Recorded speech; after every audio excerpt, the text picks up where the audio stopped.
사람을 쳐 죽인 자는 반드시 죽일 것이나 만일 사람이 고의적으로 한 것이 아니라 나 하나님이 사람을 그의 손에 넘긴 것이면 내가 그를 위하여 한 곳을 정하리니 그 사람이 그리로 도망할 것이며 사람이 그의 이웃을 고의로 죽였으면 너는 그를 내 제단에서라도 잡아내려 죽일지니라. 자기 아버지나 어머니를 치는 자는 반드시 죽일지니라. 사람을 납치한 자가 그 사람을 팔았든지 자기 수하에 두었든지 그를 반드시 죽일지니라. 자기의 아버지나 어머니를 저주하는 자는 반드시 죽일지니라. 사람이 서로 싸우다가 하나가 돌이나 주먹으로 그의 상대방을 쳤으나 그가 죽지 않고 자리에 누웠다가 지팡이를 짚고 일어나 걸으면 그를 친 자가 형벌은 면하되 그간의 손해를 배상하고 그가 완치되게 할 것이니라. 사람이 매로 그 남종이나 여종을 쳐서 당장에 죽으면 반드시 형벌을 받으려니와 그가 하루나 이틀을 연명하면 형벌을 면하리니 그는 상전의 재산임이라. 사람이 서로 싸우다가 임신한 여인을 쳐서 낙태하게 하였으나 다른 해가 없으면 그 남편의 청구대로 반드시 벌금을 내되 재판장의 판결을 따라 낼 것이니라. 그러나 다른 해가 있으면 갚되 생명은 생명으로, 눈은 눈으로, 이는 이로, 손은 손으로, 발은 발로, 된 것은 된 것으로, 상하게 한 것은 상함으로, 때린 것은 때림으로 갚을지니라. 사람이 그 남종의 한 눈이나 여종의 한 눈을 쳐서 상하게 하면 그 눈에 대한 보상으로 그를 놓아줄 것이며 그 남종의 이나 여종의 이를 쳐서 빠뜨리면 그 이에 대한 보상으로 그를 놓아줄지니라. 아멘. 어린 아이들이 싸우는 것을 본 적이 있습니다. 이 싸움은 장난으로 시작되었습니다. 잘 놀던 아이들이 서로 툭툭 치면서 웃었습니다. 그런데 한 번, 두 번 치기 시작하더니 그 강도가 세졌고 결국은 엉켜서 싸움을 하게 되었습니다. 주변에 있던 엄마가 달려와서 아이들을 말렸습니다. 왜 싸웠는지를 물었고 누가 먼저 때렸는지를 물었습니다. 많이 맞은 아이의 엄마는 속이 상했는지 아이에게 너는 왜 바보처럼 맞고만 있었어? 라고 아이를 나무랐습니다. 우리가 생각하는 공정함, 공의로움, 정의가 이 말 속에 들어있다라고 저는 생각합니다. 우리는 맞은 만큼 때려야 하고 받은 만큼 돌려주어야 한다라고 굳게 믿고 있습니다.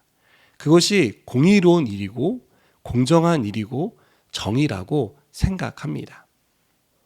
저는 과거의 율법에 대해 생각할 때 율법은 옳고 그름을 가르는 기준이라고 생각했습니다. 그리고 그 율법으로 사람을 정죄했습니다. 하나님이 율법을 그런 목적으로 주셨다라고 생각했습니다. 오늘 말씀만 보더라도 다른 사람에게 잘못한 것, 해악을 끼친 것에 대한 대가, 형벌을 받아야 한다라고 말하고 있지 않습니까? 이 자체만 보면 앞서 말씀드린 것처럼 받은 만큼 돌려주는 것, 맞은 만큼 때려야 하는 것이 맞다라고 우리는 생각할 수 있습니다. 그러나 성경을 읽을수록 하나님께서 우리에게 율법을 주신 다른 이유가 있다는 것을 발견할 수 있습니다. 하나님은 이 율법을 통해서 최소한의 기준을 말씀하고 있습니다. 무엇이 죄인지, 그리고 그 죄에 대해서 우리가 어떤 태도를 가져야 하는지를 말씀하고 있는 것입니다. 먼저 하나님은 공의로운 분입니다. 하나님은 선을 행하는 분이시고 우리에게 그 선을 행할 것을 말씀하고 있습니다. 그리고 그 선은 바로 율법에 기록되어 있는 기준들입니다. 오늘 말씀은 다른 사람에게 해를 끼치지 말라는 것입니다. 다른 사람에게 재산상의 손해를 입히지 말라는 것입니다. 혹 그것을 입혔다면 그에 상응하는 대가를 지불하라는 것입니다. 또한 하나님은 우리를 사랑하기 때문에 율법을 주셨다는 것입니다. 우리 공동체를 어떻게 만들어가야 하는지, 우리 사회를 어떻게 이끌어가야 하는지를 하나님 율법을 통해서 제시하고 있는 것입니다. 율법의 모든 규범들은 따지고 보면 사랑으로 집약됩니다. 다른 사람에 대한 배려, 다른 사람에 대한 존중, 그리고 다른 사람의 재산에 대해서 함부로 하지 말라는 것입니다. 그것은 사랑에서 비롯되는 것이죠. 하나님은 우리가 서로 사랑하는 관계로 이 사회를, 공동체를 만들어갈 것을 원하셨습니다. 그래서 율법을 주신 것입니다. 성경을 보면 계속해서 하나님은 율법을 따라라, 명령을 지켜라라고 말씀합니다.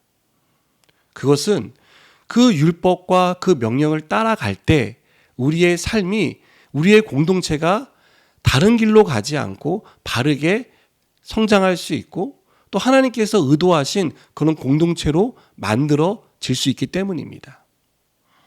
사랑하는 여러분, 오늘 하나님께서 우리에게 주신 이 율법들을 다시 한번 생각해 봤으면 좋겠습니다.